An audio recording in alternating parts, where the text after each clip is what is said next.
Panther family, what is going on? Welcome to another episode of the Iowa State Podcast. I'm your host, Mac. I'm so excited to be back with you guys after a short little hiatus there. But now it is basketball season, and as any Panther fan of the Panther family knows, we love some basketball around here. So I am so honored to have a very good basketball player on from the women's team, Miss Kamryn Dziak. I am so excited to get to know her a little bit better in this interview and excited to see what she has for us this season. She is a graduate student for the women's team, as I mentioned, and she actually missed all of last year. We'll kind of get into that a little bit later, but we're excited to have Cam back out on the court this year. So how are you doing today, Cam? I'm doing well. I'm doing well. I'm happy to be here. How are you? I'm doing great. I'm so happy to have you. So that's good to hear you're doing good. We'll go ahead and get into it. This first question, as all my listeners know, it's a question that every single guest gets asked as they come on here. And since you're a graduate student, you've been here for a while. So I think you will probably have a pretty solid answer. So what has been your favorite part of being a Georgia State student athlete? Yeah, I think for me, one of the big things about Georgia State is the people that I've met. Like you said, I've been here for 5 years. So, there's people who have come and gone and whatnot, but it's just honestly been great meeting so many different people and then also making friends and even like meeting people through our support staff and our coaches and stuff. I've really made connections with people that I think that I will take with me for the rest of my life. I love it. I love it. That's what it's all about, right? Yeah. Cool, cool, cool. So to kind of branch off a little bit with that, what has been your favorite memory so far of being a Georgia State student athlete? Is that like a road trip or maybe a practice or whatever it may be? Well, this past August, the women's basketball team had the great opportunity. We got to go to Greece, which was just an amazing experience to first be able to play over there. Since you mentioned I didn't get to play last year, so that was my first time really playing a game in a while. And then obviously being in Greece in a different country, that was my first time being out of the country. So it was just an amazing opportunity, and the things we got to see and experience were just something I'll take with me for the rest of my life. Oh yeah, no, as you mentioned that, I'm like, man, I didn't have a question about Greece. I feel unprepared. I should have asked you a question about that. I guess before we get into it, how was that trip? I mean, like that had to be just an incredible experience all around. Yeah, it was amazing. And I'll probably talk about it later a little bit more, but we have a lot of new people on our team now, some transfers and some freshmen. So it was also a great opportunity for us to kind of bond and get to know each other better because you're in a completely different country. Like you Right. kind of have to bond a little bit. So that was fun. But like I said, like the things that we got to experience and see it was honestly just amazing. Awesome. I'm so glad you guys got that experience. It must have been just so fun. Mhm. Cool. So we will we'll back up on the timeline a little bit for Ms. Ziak here. You were raised in the greater Cleveland area, and you were actually named All District Miss Basketball for your county. You were a two-sport star. So because of all that, I am a little curious what ultimately made you decide to come down south and bring your talents down to the ATL. Yeah, I mean, through my recruiting process, I kind of figured out that I did want to go out of state and experience like a different atmosphere. And I also really wanted to be in a city because I'm from small town Ohio. So I did kind of want to switch it up and go somewhere different. So obviously Atlanta, if you want to go to a city, like there you go. So much going on. So for me, I just really wanted to do something different from where I've been and experience different things. And this was the perfect place to do it. I love it. I love it. Yeah, no, there's definitely always something going on in Atlanta, that's for sure. That's cool though. That's cool. I feel like the small town, because this is my next question, it's probably got to be a lot different. So my next question was that what are some of the biggest differences between, Atlanta and I guess the Cleveland suburban area, if you will. Yeah. Yeah. I'm from small town Ohio, Amherst, Ohio. Shout out Amherst, Ohio. And it is a very small town. So going to Atlanta, like culture shock, it is a thing. And it's something that I definitely went through. And I think after that first year of kind of getting to know the area and getting used to it, that second year was when I could really like explore and enjoy it and really kind of get a better feel for it. So, and like you said, there's just so much going on here. Like there's so many things to do, so many opportunities. So it was just a big change of pace from where I was from. Oh yeah, I can imagine. I can imagine. There's definitely the hustle and bustle of the big city that Atlanta gives you. So I definitely understand that. That's cool. So yeah, so kind of again segueing a little bit, you came in hot to start your collegiate career. Your freshman year, you actually started with I believe it was 4 3-pointers against Toledo, which as I was looking up Amherst, I realized Toledo on the map is pretty close. So with Toledo being so close to where you grew up, did it feel that much sweeter to have such a nice start of your collegiate career against Toledo? Honestly, that first game, I think I was just happy that I was playing well. My first college game, I obviously was very nervous. So, but I think the one thing I even told my parents afterward was like, I thought it would have been nice if we would have flipped and we would have played in Toledo because then my family could have come. But no, it was really ironic that the first game we played someone that was so close to my home. But I think overall, I was just happy that I was playing well and the game went well for me. Right, right. No, I completely understand that. I feel like if I was in your position, I'd be the exact same. I'd be like, hey, stop playing well. Sweet. So I do have to ask, just because of being so close and you being an all district player and Miss County basketball, did Toledo end up recruiting you at all out of high school? Was that kind of a school that was looking at you in the local area? Yeah, that feels like recruitment from high school feels like forever ago. But I not that I can remember now, like maybe the usual like things you get in the mail here and there, but there was no real interest like that. I think I was really interested too of, like I said, going out of state. So I don't know if that really would have been like a option for me since I already kind of had a different idea of where I wanted to go. I gotcha. I gotcha. Makes total sense. Makes total sense. And you know what? I'm gonna go ahead and guess that Georgia State is a little bit better than Toledo, in a lot of ways. So I know we're a little biased, but yeah, I think you made the right choice. Me too. Cool. So kind of going into your career so far at Georgia State, you've actually have led the team in 3-pointers all 3 seasons in which you played a full season at Georgia State, because as we both mentioned, you didn't play last year. So needless to say, you are a 3-point specialist. That is definitely, what you're going to be known for and what you're best at out on the court. So I am very curious because, we hear of it from, all these all-time greats that are 3-point shooter. What kind of work and preparation does it take to perform at that high of a level from the perimeter like that?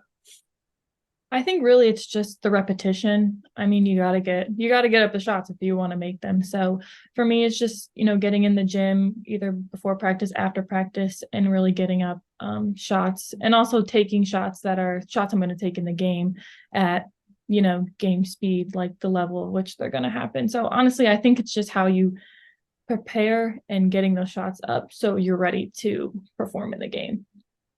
Gotcha. Yeah, no, I mean that's kind of what I was thinking. It's just the idea of like, just putting up those shots in the gym and that muscle memory, it's kind of sets in at that point. I guess to kind of ask, you don't have to tell me the exact number because it may be different every day, but what when you're practicing the gym, like how many shots do you have to hit until you call it a day? Yeah, I think for me, in like this preseason, I guess I can go off of. I've really tried to like throughout the weeks, try and get up at least like 1,000 shots for the week. So whether that be like, pick like 3 or 4 days throughout the week and get up, 200 this day, 300 this day. But at the end of the week, I would like to at least like have attempted 1,000. That's usually like my goal, or at least it has been for the preseason. I love it. I love it. Hey, no, that's practice makes perfect. You know what I mean? So I love it. I love it. So I do gotta ask, with us talking on 3-pointers, you started the first night, gosh, I think it was 3 threes that you hit. It may have been 4. Sorry for not getting that correct. But needless to say, I gotta ask, are you going for that single season record in 3-pointers for the program this year? I mean, you always gotta have goals to shoot for. So I think in the back of my mind, that will be in the back of my mind throughout the year of maybe, trying to shoot for that at least. But honestly, I just want to do whatever's needed for me for our team goal, which is, Sun Belt Championship. So that's really what my goal is for the team too. I hear you. I hear you. No, I figured you were probably going to lean towards we're more focused on the team goal. But yeah, no, I I saw the number and I was like, hey, if she hits Why X, not? about 4.5 a game, she'll hit it. So Yeah. exactly. Um, cool. So the next question, we both have kind of already talked about it a little bit, but now we'll kind of get into the weeds of it, if you will. But you ended up only playing one game last season, which was the first game of the year, and you actually hit 5 threes. So there you go, doing what Cam does best. But ended up missing the rest of the season due to injury. And I, just don't want to bring up any painful memories or anything, but how hard was it to, just have to sit out there and watch from the sidelines, your team out there battling and you just can't even do anything to help them? Yeah, well, like you said, after that first game, performing so well, and also for our team to perform well in winning that game, and then for that to happen, it honestly was very devastating for me. It was difficult to, have to sit there and sit through every game, but I feel like I really tried to stay positive, and even if I was feeling down, I didn't want to put that on any of my teammates or anything. Just staying positive and upbeat, and ultimately using it as motivation going forward. I love that. That's a great answer. That's what a leader does. That's what a good teammate does. So, you definitely did the right thing there. Um, so I gotta ask too, what were some of the things that you did to get yourself prepared for this season with rehabbing an injury at the same time? Because you got to get prepared for any season, but adding rehabbing an injury on top of that, I'm sure it was at times pretty challenging. So how did that end up going for you? Yeah, and I really have to give a lot of credit to my athletic trainer, who was awesome throughout that whole process of just bringing me back, after the season ended, bringing me back slowly and getting me into things without doing too much. She was awesome throughout that whole process. And it was difficult, but like I said, I think I just had that motivation in the back of my mind of like, I want to come back stronger and better. So I think um, just taking care of my body just brought more to the forefront than it has in maybe past years. Yeah, probably second guessing some movements that you maybe wouldn't have second guessed before. So yeah, I get you. I get you. Last question related to the injury, but I feel like the answer is probably with listening to you talk, got to be yes on this. But do you feel the most motivated you ever have after coming off that injury and it being your last season at Georgia State and all of this?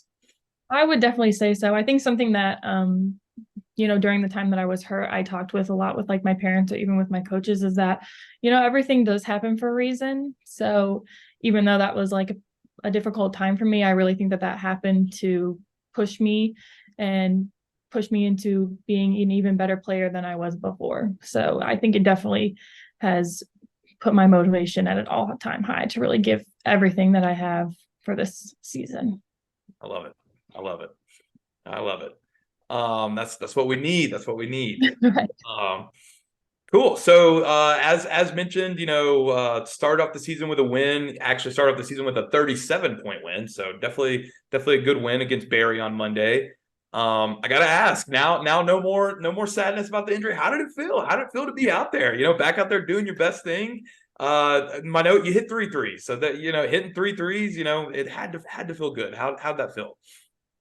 Yeah, no, I mean, I had a little bit of nerves coming back out since it's like my first time playing in the combo since last year. So I only played that one time. So a little bit of nerves, but overall, I was just really excited to get out there and play again. And like I said, I think the energy in the convocation center is just always crazy every day for game day too. So to feel that again it was pretty awesome. Awesome. Yeah, no, I just can only imagine that it just had to feel so good to be back out there.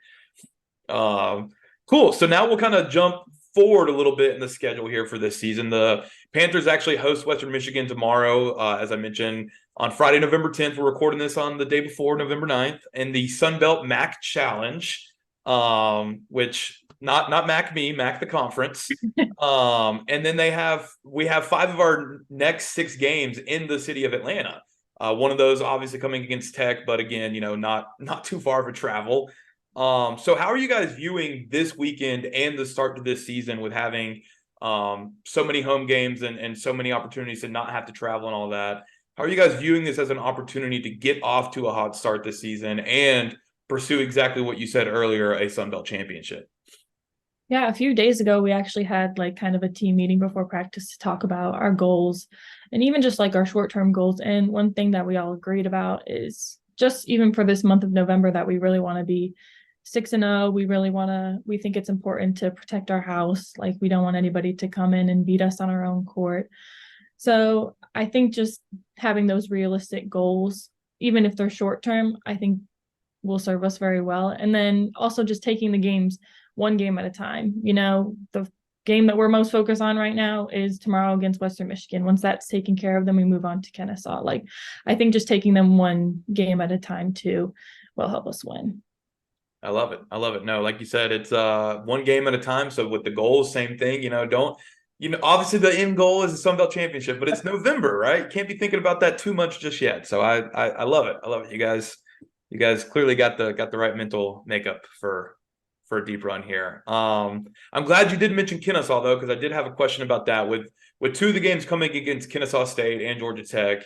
I gotta ask, are you guys kind of viewing it as an opportunity to be quote unquote, we can be the premier women's college basketball team in the city of Atlanta by, taking these two wins and kind of, propelling that forward? Yeah, I think definitely last year, losing to Kennesaw, I feel like, we got to get them back this time. So, especially them coming to us this year, like I said, we want to protect our home court. We don't want anybody to come in and beat us. And I think kind of the same thing with Georgia Tech. They've beaten us the past couple of years. So I think it's kind of our time to come back and make a statement. And I think definitely winning those two games will make a statement that we're, a competitive team in the state of Georgia or the city of Atlanta. Right, right. Oh yeah, because hey, we love our Ohioans that come down to Atlanta, but there's still a lot of talent in the city of Atlanta that if you guys win those games, you can kind of really put yourself up at the top. You know what I mean? So, just kind of love how that worked out on the schedule, if I'm being honest. Cool. So, we will get you out of here on this one, Cam. As I said off air, I know you got a game tomorrow. It's hectic schedule, so I won't keep you too long. But this last question is another question that at this point everybody gets. So I'm definitely excited to hear your answer. This one, I feel like it's every answer has gone every different direction. So definitely excited to hear. But I'll kind of paint the picture for you here. The whole team is on the bus, coaches included. You got your staff, your trainers, everybody's on there. But you are in control of the aux cord. You're going to be on the bus for about the next 2, maybe 3 hours. What kind of music, artist, podcast, if that's your lane, what is Kamryn Dziak going to be playing on that aux cord? Honestly, I'm never on the aux cord for the team. But if I was, I feel like I try to play a little bit something for everybody. One of my favorite artists is SZA, so I'd play some SZA for me. I know all my teammates love Rod Wave. Coach Hill loves Mary J. Blige. I play some Mary J. for him. So I feel like I just try to get everybody's taste, make a big playlist with everybody's taste.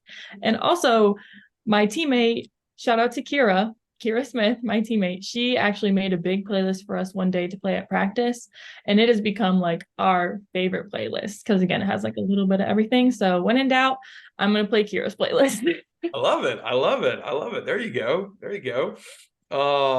That's awesome. No, literally when you said it too, I was like, I should have known that Coach Hill was a big 90s R&B guy. Yeah, he loves Mary J. Oh yeah. Oh yeah. That's awesome. That's awesome. And you know what? I will give you the credit again, Cam. Spoken like a true leader. You didn't say this is what I would want. No, you said the first thing you said is, well, I would want everybody to, have what they would want. That's a true leader right there. I like that. I like that. Thank you. Oh yeah. Well, cool. Like I said, we will get you out of here on that one, Cam. Again, thank you so much for giving me some time. It was a pleasure getting to talk to you this evening and get to know you a little bit better. Best of luck tomorrow against Western Michigan. I won't get too far ahead, as you mentioned. It's the next game mentality. So best of luck tomorrow. I will definitely be watching, and we're gonna, just like last year, we're gonna start 2-0. I feel good about it. I feel good about it. Thank you. Of course. Well, thank you again, Cam, and have a wonderful rest of your night, and best of luck this season. Thank you. All right, Panther family. I'll see you on the next one. Bye, guys.